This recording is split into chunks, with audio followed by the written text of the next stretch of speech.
Executive refuses to sit next to black passenger later. She becomes his boss on a crowded flight. An executive in a crisp suit glanced at the man assigned to sit beside her. He was black, dressed simply, holding a worn briefcase. With a sneer, she called the flight attendant and demanded, "I can't sit here. Move me." The humiliation was sharp. The man swallowed his pride as others stared. To her, he was just another passenger she thought unworthy of her company. But fate has a way of rewriting stories. Because months later, when she walked into a towering office for her new role, her confidence collapsed. Sitting across the desk was the same man she'd rejected. Only now, he wasn't just a passenger. He was her new boss. Marcus Johnson was no ordinary passenger. Behind his calm demeanor and modest clothing was a man who had built himself from the ground up. Born in a low-income neighborhood, Marcus had fought through hardship, excelling academically, and eventually founding his own financial consulting firm.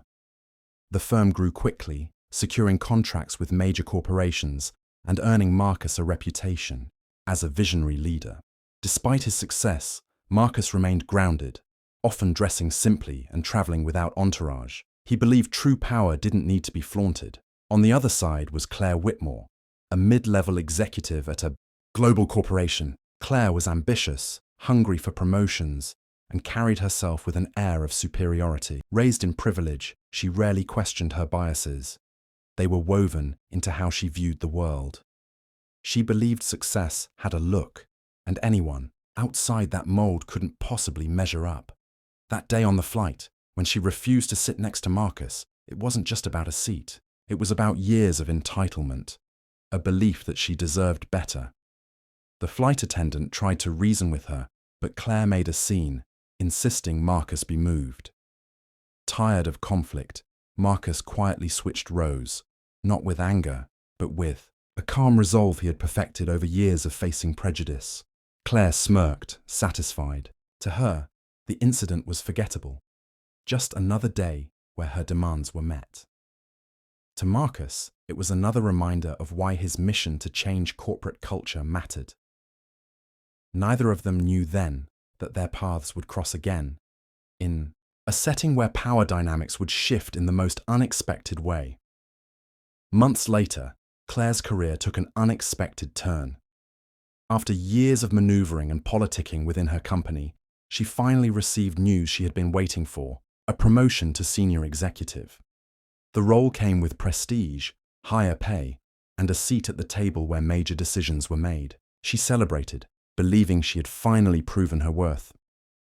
But what Claire didn't know was that her company had recently partnered with an external firm, Marcus Johnson's consultancy. As part of the agreement, Marcus had been appointed as the overseeing advisor, effectively becoming the boss to the senior executives, including Claire. The first day Claire walked into the executive conference room, she felt electric confidence. She greeted the other leaders with charm, her designer outfit polished to perfection. Then her eyes locked on Marcus. Her stomach dropped.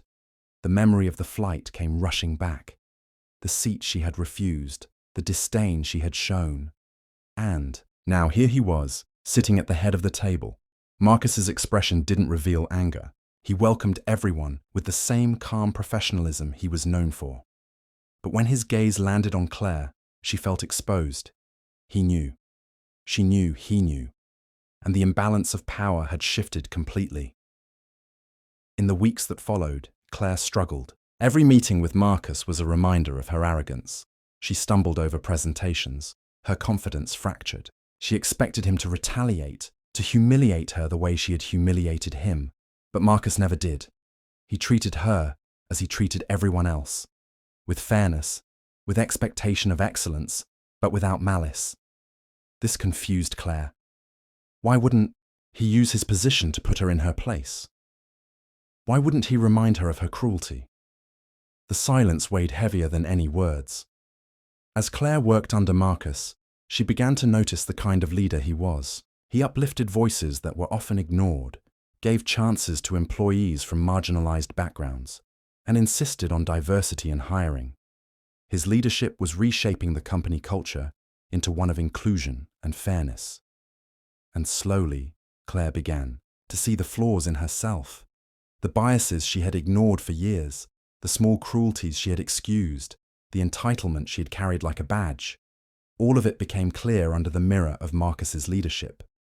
What began as fear turned into shame, and shame eventually turned into something Claire wasn't expecting: respect. The breaking point came during a high-stakes meeting with a potential client. Claire was tasked with leading the presentation, and Marcus was observing closely. Her nerves were already frayed. As she spoke, she noticed the skeptical looks on the clients' faces. Panic rose. She stumbled, lost her place, and silence fell heavy. It was a moment eerily similar to the flight. All eyes on her, waiting to see how she'd handle herself. But instead of letting her fall, Marcus stepped in. Calmly, he redirected the conversation, building on Claire's points, reframing them with clarity and strength. The clients leaned in, engaged once more. By the end of the meeting, the deal was secured. As they left the room, Claire expected reproach. Instead, Marcus looked at her and said simply, "You'll do better next time." It wasn't mockery. It wasn't revenge. It was guidance. For Claire, the moment was transformative. Here was the man she had once dismissed as beneath her, not only saving her career in that moment, but choosing to lead with grace rather than bitterness. The realization hit her hard. Leadership wasn't about power or status. It was about integrity, resilience, and the ability to lift others, even when you had every reason not to. Over the next year, Claire changed. She still carried ambition, but it was tempered with humility. She began listening more, mentoring junior employees, and advocating for inclusivity. She often reflected on Marcus's example, how he had every chance to destroy her, but instead chose to inspire her. Their relationship shifted. She stopped seeing him as just her boss and began seeing him as a mentor. In private, she even apologized for the flight. Marcus didn't dwell on it. "What matters," he said, "is what you do from here." The story of Marcus and Claire spread quietly through the company. Employees whispered about how the arrogant executive had been humbled and how a leader's dignity had changed not just her, but the culture of the entire organization. Years later, when Claire herself rose to a higher position, she often credited Marcus. "He didn't just lead me," she admitted in a speech. "He taught me that true strength is never about putting others down. It's about lifting them up." And for Marcus, the story was never about revenge. It was about living proof that resilience and grace could break cycles of prejudice in ways anger never could. Racism may wound, but it does not have to define the future. Sometimes the most powerful response to hate is dignity. Because dignity not only redeems you, it transforms those who once looked down on you.